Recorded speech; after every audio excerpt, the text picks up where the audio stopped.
Hello and welcome to Wisdom Roots, your trusted destination for meaningful learning with me, Dr. Mala Sharma. In this video, we will covering the complete unit in a clear, structured and exam-focused manner.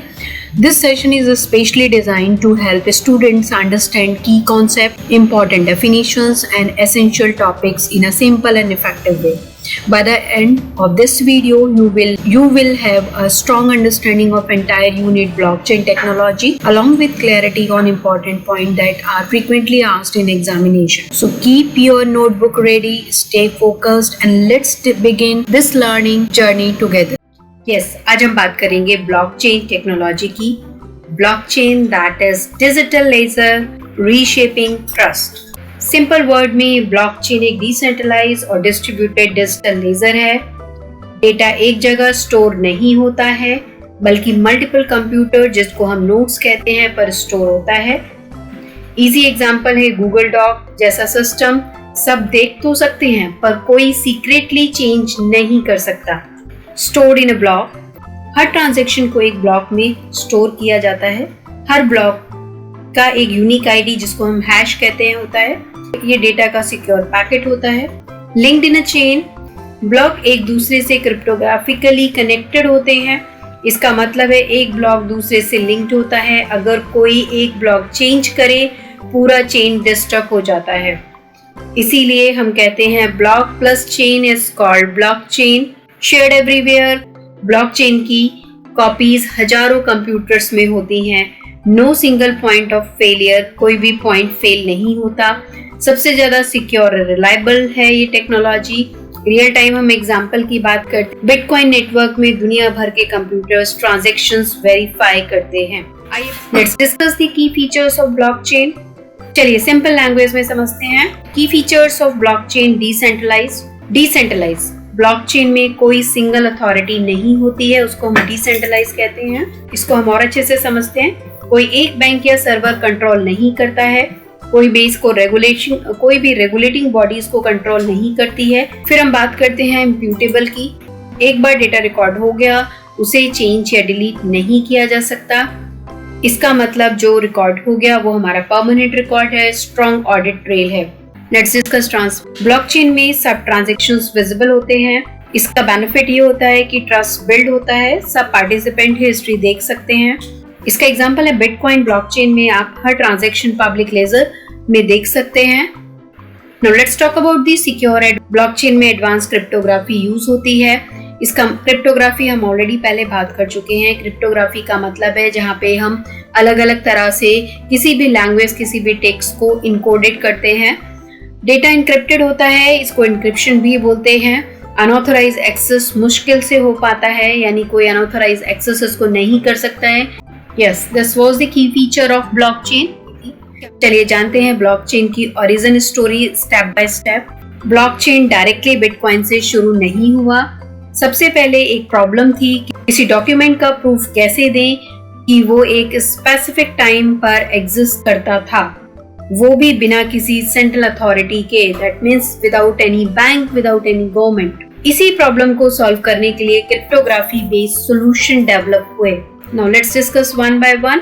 In 1991, the ideas Stuart Haber and W. Scott Stornetta introduced the cryptographic timestamping for digital documentation.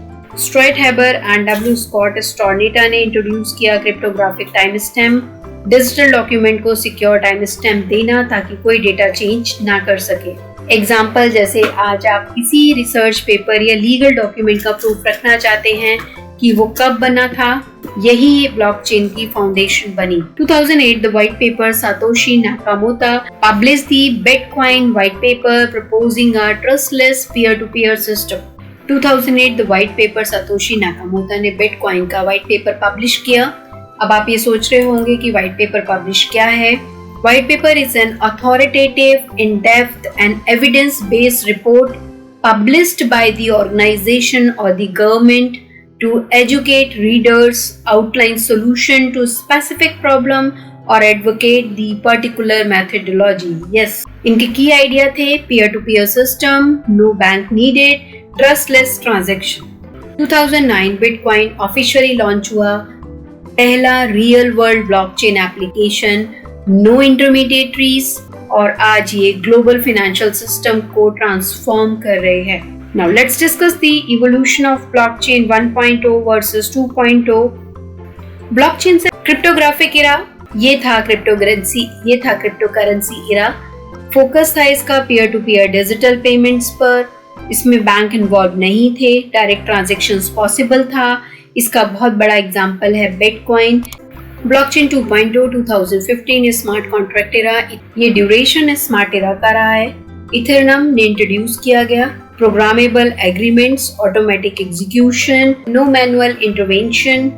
इसको हम example से समझते हैं। अगर contract में लिखा है, अगर किसी बिजनेस डील में या कॉन्ट्रैक्ट में लिखा है पेमेंट तब रिलीज होगा जब प्रोडक्ट डिलीवर होगा, तो सिस्टम ऑटोमेटिकली पेमेंट रिलीज कर देता है। इसमें ह्यूमन नीडेड नहीं है। Now let's talk about the evolution of blockchain 3.0। Blockchain का थर्ड फेज है 3.0, जहां इसका यूज फिनेंस के बाहर जाकर रियल वर्ल्ड सेक्टर्स में किया जाने लगा, जैसे कि health care, education, governance and supply chain management. ये रियल लाइफ एप्लीकेशंस यूज होने लगी। इंडिया एग्जाम्पल में बात करते हैं, नीति आयोग इंडिया में भी ब्लॉकचेन का यूज तेजी से हो रहा है। Land record management, property fraud कम करने के लिए किया जाने लगा। Now let's understand evolution of blockchain 4.0, chain 4.0। Simple words में blockchain plus AI plus IoT plus automation, yes this is blockchain 4.0। ये फेज इंडस्ट्री को स्मार्ट, ऑटोमेटेड और सिक्योर बनाने पर फोकस करता है। सोचो, एक smart city traffic sensor IoT data collect करते हैं, AI उस डेटा को एनालाइज करता है, ब्लॉकचेन उस डेटा को सिक्योर और टेम्पर प्रूफ बनाता है। इंडिया का RBI डिजिटल रूपी CBDC की ब्लॉकचेन 4.0 का पार्ट है। CBDC क्या होता है आइए जानते हैं। ये डिजिटल फॉर्म है इंडियन रुपीस का। Component of blockchain. Let's understand the components of blockchain. The first component is blocks. Blockchain का सबसे बेसिक पार्ट होता है ब्लॉक। क्या होता है? Block is information. Her block एक डेटा बॉक्स की तरह होता है जिसमें इंपॉर्टेंट इंफॉर्मेशन स्टोर होती है। हर ब्लॉक की कुछ प्रॉपर्टीज होती हैं, जिसमें हम पहले बात करते हैं ट्रांजैक्शन डेटा की, किसने क्या भेजा और किसको भेजा। यहाँ पे हम डेटा की बात कर रहे हैं। टाइम स्टैम्प, ट्रांजैक्शंस कब हुआ, हर ट्रांजैक्शन का टाइम डिटेल। हैश, एक यूनिक डिजिटल फिंगरप्रिंट जैसे कि ID।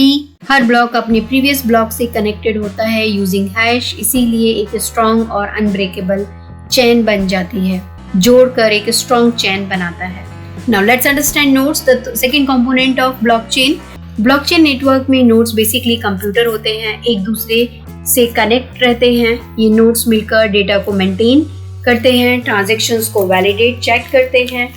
वैलिडेट मीन्स चेक करते हैं। लेजर को सिंक्रोनाइज यहाँ पे अपडेट करते हैं अक्रॉस द वर्ल्ड। इसका मतलब ब्लॉकचेन का डेटा सिर्फ एक जगह नहीं बल्कि दुनिया भर में मल्टीपल कंप्यूटर्स में स्टोर होता है। Do you know, blockchain network में अलग अलग टाइप के नोड्स होते हैं। फुल नोड्स पूरा डेटा स्टोर करते हैं। माइनिंग नोड्स नए ब्लॉक क्रिएट करते हैं। वैलिडेटर नोड्स ट्रांजैक्शंस को अप्रूव करते हैं। नोड्स ब्लॉकचेन की बैकबोन होते हैं जो डेटा को स्टोर, वेरीफाई और शेयर करके सिस्टम को सिक्योर और डिसेंट्रलाइज बनाते हैं।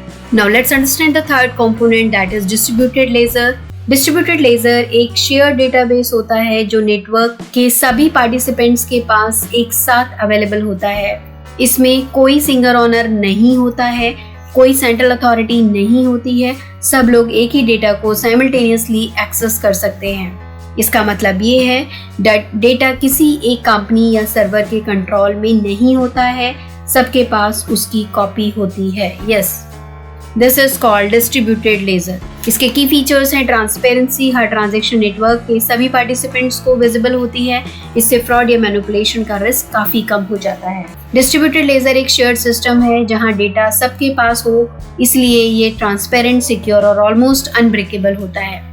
Now move to the next component, that is cryptography. Blockchain का सिक्योरिटी लेयर होता है जो सिस्टम को ट्रस्टलेस और टेम्पर प्रूफ बनाता है। ट्रस्टलेस का मतलब है कि आपको किसी पर ब्लाइंडली ट्रस्ट करने की जरूरत नहीं है, सिस्टम खुद ही सिक्योर होता है। मेन फीचर है हैश फंक्शन। ये किसी भी डेटा को एक फिक्स लेंथ कोड जिसको हम हैश बोलते हैं, में कन्वर्ट कर देते हैं। अगर डेटा का सिर्फ एक कैरेक्टर भी चेंज हो जाए तो हैश कम्प्लीटली चेंज हो जाता है। इसलिए अगर कोई डेटा टैम्पर करता है तो वो इंस्टेंटली डिटेक्ट हो जाता है। फिर हम बात करते हैं यहाँ पर डिजिटल सिग्नेचर, जो यूजर की एक आइडेंटिटी वेरीफाई करते हैं। सिर्फ वही पर्सन ट्रांजैक्शन ऑथोराइज कर सकता है जिसके पास प्राइवेट की होती है। इससे इंश्योर होता है कि कोई दूसरा आपके नाम से ट्रांजैक्शन नहीं कर सकता, और इंश्योर करता है कि सिर्फ ऑथोराइज यूजर ही ट्रांजैक्शन कर सकता है। Move to the next component, that is consensus mechanism. Consensus mechanism वो प्रोसेस है जिसके थ्रू ब्लॉकचेन के सारे नोड डिसाइड करते हैं कि कौन सा ट्रांजैक्शन वैलिड है। द वेरी इंपॉर्टेंट थिंग, इसमें किसी बैंक या गवर्नमेंट जैसे सेंट्रल अथॉरिटी की जरूरत नहीं होती है। नेटवर्क खुद ही डिसाइड करता है। There are types of consensus mechanism. Proof of work की बात करते हैं। नोड्स यानी माइनर्स कॉम्प्लेक्स पजल सॉल्व करते हैं। नोड्स हमने जाना क्या कहते हैं नोड्स को, कंप्यूटर्स। जो पहले सॉल्व करता है वो ब्लॉक वैलिडेट करता है और रिवॉर्ड अर्न करता है। ये मेथड हाईली सिक्योर है लेकिन एनर्जी ज़्यादा कंज्यूम करता है। एग्जाम्पल है Bitcoin proof of work use करता है। फिर हम बात करते हैं proof of stake. Proof of stake use करते हैं और thousands of transactions per second process कर सकते हैं, वो भी लो कॉस्ट पर। Yes, so here we understood consensus mechanism. Blockchain का वो वोटिंग सिस्टम है जो डिसाइड करता है कौन सा ट्रांजेक्शन सही है बिना किसी सेंट्रल अथॉरिटी के। Now let's move to the smart contracts, code as law. Smart contracts basically self-executing programs होते हैं जो blockchain पर रन करते हैं। जब भी predefined conditions fulfill हो जाती है, contracts automatically execute हो जाते हैं।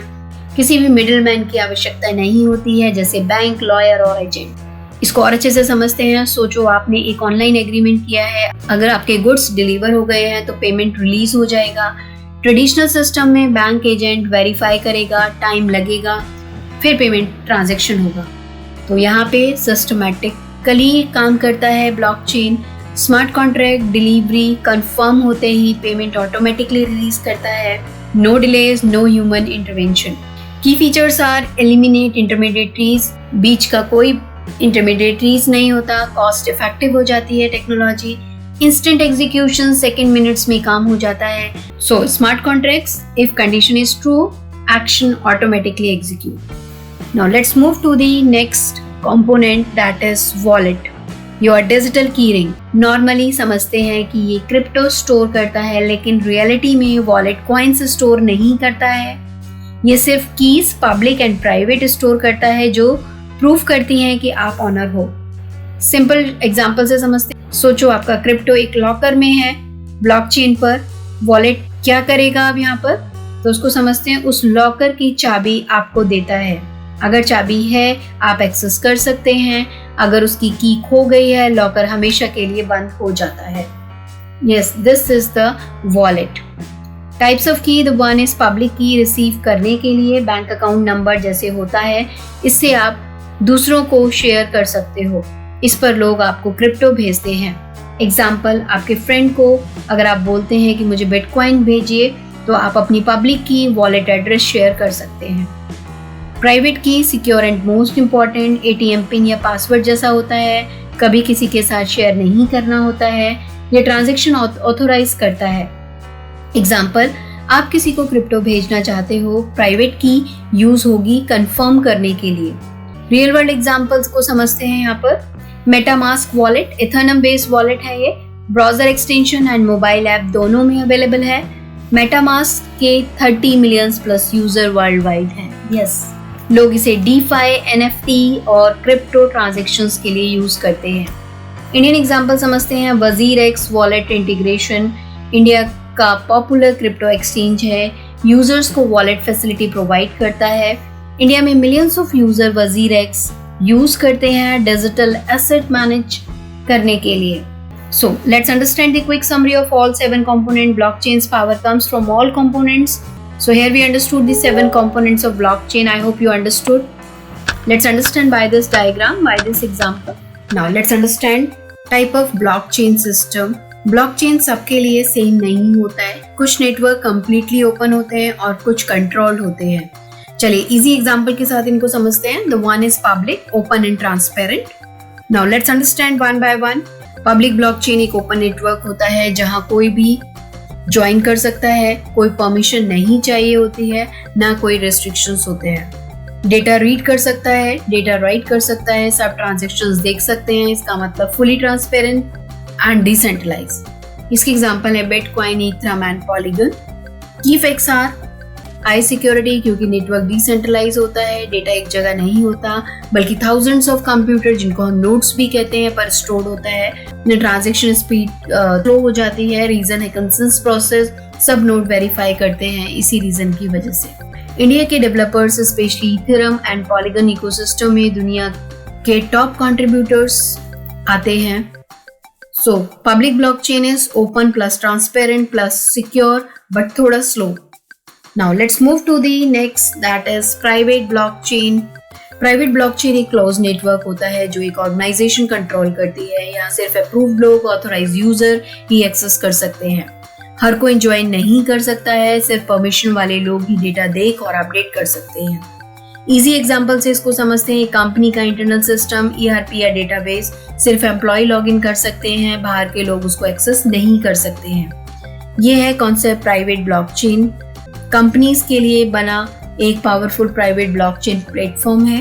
ट्रेड, फाइनेंस और क्रॉस बॉर्डर पेमेंट को फास्ट और सिक्योर बनाने के लिए यूज करता है। So private blockchain can process की effects are super fast transaction. Private blockchain thousands of TPS process कर सकता है। High control and privacy, data सिर्फ सिलेक्टेड यूजर के बीच रहता है। Enterprise friendly, bank, supply chain, health care जैसे सेक्टर्स के लिए परफेक्ट है। सिंपल लैंग्वेज में हम इसको समझते हैं, private blockchain is equal to controlled plus fast plus secure but less centralise.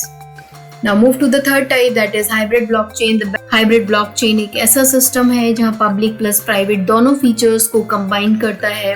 It means कुछ डेटा पब्लिक होता है जिसको हम सब एक्सेस कर सकते हैं और कुछ डेटा प्राइवेट रहता है जो सिर्फ ऑथोराइज्ड यूजर ही उसको एक्सेस कर सकते हैं। ऑर्गेनाइजेशन डिसाइड करती है क्या डेटा पब्लिक होगा और क्या प्राइवेट। इसको इसी एग्जांपल से समझते हैं। सोचो एक स्कूल सिस्टम है जहां रिजल्ट और रैंकिंग पब्लिक हो सकती है, लेकिन स्टूडेंट का पर्सनल डेटा जैसे उसका एड्रेस, मार्क्स, डिटेल प्राइवेट होता है। Yes, this is the concept of hybrid blockchain. Regulatory compliance की बात करते हैं। हाइब्रिड ब्लॉकचेन क्यों इंपॉर्टेंट है? लॉ के हिसाब से डेटा प्राइवेसी मेंटेन करनी पड़ती है, साथ ही ट्रांसपेरेंसी भी जरूरी है। हाइब्रिड दोनों को बैलेंस करता है। Enterprise plus public trust, company को कंट्रोल और सिक्योरिटी मिल सकती है, पब्लिक को ट्रस्ट और ट्रांसपेरेंसी मिलती है, इसलिए गवर्नमेंट और लार्ज एंटरप्राइजेस के लिए परफेक्ट है। So we understood hybrid blockchain is equal to transparency plus privacy का perfect balance. Let's take a quick summary, choosing the right benefits and limitations of blockchain technology. आज हम बात करेंगे blockchain के असली बेनिफिट्स और लिमिटेशंस की रियल इंडिया एग्जांपल के साथ, बिटकॉइन से लेकर डिजिटल रुपी तक, और ये टेक्नोलॉजी कैसे बदल सकती है हमारा trust, security and efficiency. Benefits of blockchain technology. The first benefit is transparency. सबसे पहले ट्रांसपेरेंसी की बात करते हैं। पब्लिक ब्लॉकचेन पर हर ट्रांजैक्शन विजिबल होती है, ट्रेसेबल है। जैसे बिटकॉइन का लेजर, दुनिया का कोई भी पर्सन उसको देख सकता है। इंडिया में फूड और फार्मा सप्लाई चेन में ब्लॉकचेन पायलट प्रोजेक्ट की तरह काम कर रहा है। It means door to door original packet पहुंचाना या नहीं सब पता चलेगा। यस, ऑनलाइन डिलीवरी आपके पास कितने टाइम पर पहुंच रही है, ये सब ट्रांजैक्शन ब्लॉकचेन के थ्रू मैनेज होती है। सेकेंड बेनिफिट है सिक्योरिटी। ब्लॉकचेन यूज करता है क्रिप्टोग्राफी और SHA 256 हैशिंग एल्गोरिथम, जो कि अपने आप में एक स्ट्रॉन्ग एल्गोरिथम है। एक ब्लॉक चेंज करने के लिए आपको सारे आगे वाले ब्लॉक्स रीराइट करने पड़ते हैं, जो कि प्रैक्टिकली इम्पॉसिबल है। Let's understand by the Indian examples. SBI and ICICI bank use blockchain for secure and tamper proof transactions. India में SBI और ICICI बैंक ऑलरेडी इसका यूज कर रहे हैं और टैम्पर प्रूफ ट्रांजैक्शंस के लिए। Let's talk about the third benefit, that is decentralization. No central control, reduce single point of failure. कोई central control नहीं, decentralize उसको बोला जाता है। single point of failure नहीं है इसमें। Ethereum हजारों global nodes पर साथ में चलता है। इंडिया की बात करें तो इंडिया चेन नीति आयोग का एक प्रोजेक्ट है, डिसेंट्रलाइज गवर्नेंस एक्सप्लोर कर रहा है, मतलब बिना किसी की अथॉरिटी के ट्रांसपेरेंट सिस्टम पॉसिबल है। Now we are talking about the fourth benefit of blockchain, that is cost and time efficiency, no intermediaries, near instant settlements, Ripple enable cross-border payments in seconds. Example, in ICICI Bank cut rate settlement time using blockchain. Ripple से second में cross border payment possible है। ICICI bank ने blockchain की मदद से trade settlement time significantly cut किया है। India जैसी फास्ट मूविंग इकोनॉमी के लिए ये गेम चेंजर है। Now, the fifth benefit is imputability. Once recorded, data cannot be altered or deleted, guaranteeing permanent tamper-proof records. एक बार डेटा रिकॉर्ड हो गया तो it cannot be changed, delete. Now let's move to the limitations of blockchain technology, that is scalability issues. Bit her technology का benefits होता है तो obviously limitations होते हैं। Scalability, बिटकॉइन सिर्फ 7 ट्रांजेक्शन पर सेकेंड प्रोसेस कर पाता है, वीजा 24,000 प्लस ट्रांजेक्शन प्रोसेस कर सकता है। And this is a big comparison and this is the limitation. जहाँ करोड़ में लोग रहते हैं, साथ में ट्रांजेक्ट करते हैं, ये बैरियर बहुत बड़ा होता है। मास एडॉप्शन के लिए ये एक फंडामेंटल इशू है। High energy consumption, second limitations energy consumption है। प्रूफ ऑफ वर्क में इतनी मैसिव कंप्यूटिंग पावर चाहिए कि बिटकॉइन की energy use 150 TWh per year है, जो पूरे अर्जेंटीना के बराबर है। इंडिया के सस्टेनेबिलिटी गोल के लिए ये कॉम्पैटिबल नहीं है। ग्रीन ब्लॉकचेन अभी दूर की बात लगती है, ऑल्दो इस पे काम हो रहा है। Now come to the third limitation of blockchain, that is regulatory uncertainty. Bitcoins को लेकर, क्रिप्टो करेंसी को लेकर भारत में अभी रूल्स इवॉल्व हो रहे हैं। इंडिया में क्रिप्टो गेन्स पर 30% टैक्स भी है, जो कि दुनिया के सबसे हाई रेट्स में से एक है। आरबीआई के कॉशंस स्टांस हैं, प्राइवेट क्रिप्टो को लेकर क्लैरिटी नहीं है, लेकिन अपना digital rupee that is CBDC advance कर रहे हैं बिजनेस और इन्वेस्टर के लिए, जो कि कंफ्यूजन क्रिएट करता है। Come to the fourth limitation point, that is irreversibility. Transactions cannot be undone. Transactions को हम यहाँ पर अनडू नहीं कर सकते हैं। अगर हमने गलत ट्रांजेक्शन कर दिया है तो वो ट्रांजेक्शन का कोई रेगुलेटिंग बॉडी नहीं है जहां हम उसको कंप्लेन करें, या कोई अथॉरिटी नहीं है। इंडिया में नए यूजर के लिए ये बहुत रिस्की है। एक छोटी सी मिस्टेक एक बड़ी मिस्टेक हो सकती है। So this is the limitation of blockchain technology. Now let's move to the fifth limitation, that is transparency and privacy risk. Public blockchain पर सब ट्रांजेक्शंस विजिबल हैं। आधार लिंक डेटा अगर ब्लॉकचेन पर आया तो सिटीजन्स की प्राइवेसी खतरे में हो सकती है। ये ब्लॉकचेन का सबसे कॉम्प्लेक्स अनसॉल्व चैलेंज है। Now let's understand the key challenges facing the blockchain adoption. The one is low transaction throughput. अगर हम बात करें इंडिया में ब्लॉकचेन का जो अडॉप्शन है वो इतना स्लो क्यों है? Because these are the challenges. The one is low transaction throughput, crore users के लिए डिप्लॉय करना मुश्किल होगा। Unsustainability, energy demand, proof of work, mining India के ग्रीन गोल्स के खिलाफ है। So that's why this is again a key challenge for this.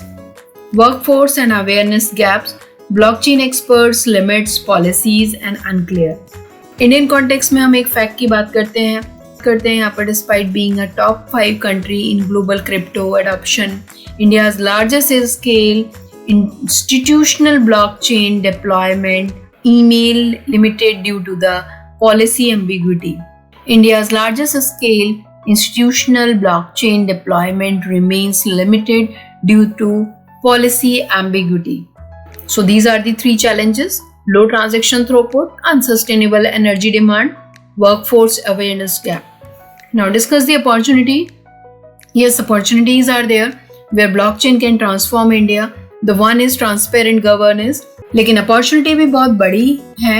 अगर हमने चैलेंजेस की बात की है तो ब्लॉकचेन एक ट्रांसपेरेंट गवर्नमेंट फॉर्म कर सकता है इंडिया में, जो कि वोटिंग सिस्टम से लेकर वेलफेयर डिस्ट्रीब्यूशन तक वो काम कर सकती है। ई-नम इंडियाज अगर हम एग्रीकल्चर की बात करें, this is the big opportunity. There is one app that is called eNAM जैसे प्लेटफॉर्म ब्लॉकचेन के साथ फार्मिंग से लेके मार्केटिंग तक ट्रैक करते हैं. रियल टाइम वो पॉसिबल हो सकता है. फिर हम बात करते हैं डिजिटल इकोनॉमी ग्रोथ की. डिजिटल इकोनॉमी ग्रोथ में DeFi, digital asset, smart contracts, ये सब इंडिया के डिजिटल इकोनॉमी के पिलर हैं. The global chain market projected है, जिसको हम कहते हैं $150 बिलियन प्लस बाय 130. अगर हम बात करें तो ग्लोबल ब्लॉकचेन मार्केट प्रोजेक्टेड है. Now let's discuss the security, privacy and regulatory landscapes. एक और इम्पॉर्टेंट पॉइंट है, that is security and privacy. Data imputability का मतलब है अगर कोई गलती से चेन पर कमिट हो गई है तो वो करेक्ट नहीं हो सकता. 51% अटैक भी पॉसिबल हैं जहां मेजॉरिटी हैश पावर वाला नेटवर्क कंट्रोल कर ले और ट्रांसपेरेंट लेजर सिटीजन डेटा को एक्सपोज कर सकते हैं. इंडिया के गवर्नमेंट ब्लॉकचेन प्रोजेक्ट्स के लिए सिटीजन डेटा का सिक्योर हैंडलिंग क्रिटिकल है. सो in India, secure handling of citizen data is critical as India scale government blockchain initiative. Regulatory landscape की बात करते हैं. इंडिया का फ्लैट टैक्स रेट जो कि दुनिया में सबसे ज़्यादा है, that is 30%. It is called crypto tax. RBI की कॉन्शियस स्टांस, लेकिन डिजिटल रुपी आगे बढ़ रहा है जिसमें हम CBDC को क्रेडिट जाता है. Top adoption paradox. Strict regulation के बावजूद India top crypto adoption countries में शामिल हो गया है. Yes, so here we understood the benefits, challenges, limitations, security, privacy and regulatory landscape. तो हम इसको यहाँ ऐसे कह सकते हैं कि ब्लॉकचेन एक डबल एज सॉर्ड है जिसके बेनिफिट्स भी हैं जैसे कि ट्रांसपेरेंसी, सिक्योरिटी, डिसेंट्रलाइज. लिमिटेशंस भी हैं जैसे कि scalability, energy, irreversibility and privacy risk. India के लिए फ्यूचर ब्राइट है, लेकिन policy clarity, green blockchain solutions और वर्कफोर्स डेवलपमेंट की जरूरत है. आपकी क्या राय है मुझे कमेंट बॉक्स में लिखिएगा. लाइक, शेयर और सब्सक्राइब करें for more such tech deep types. धन्यवाद.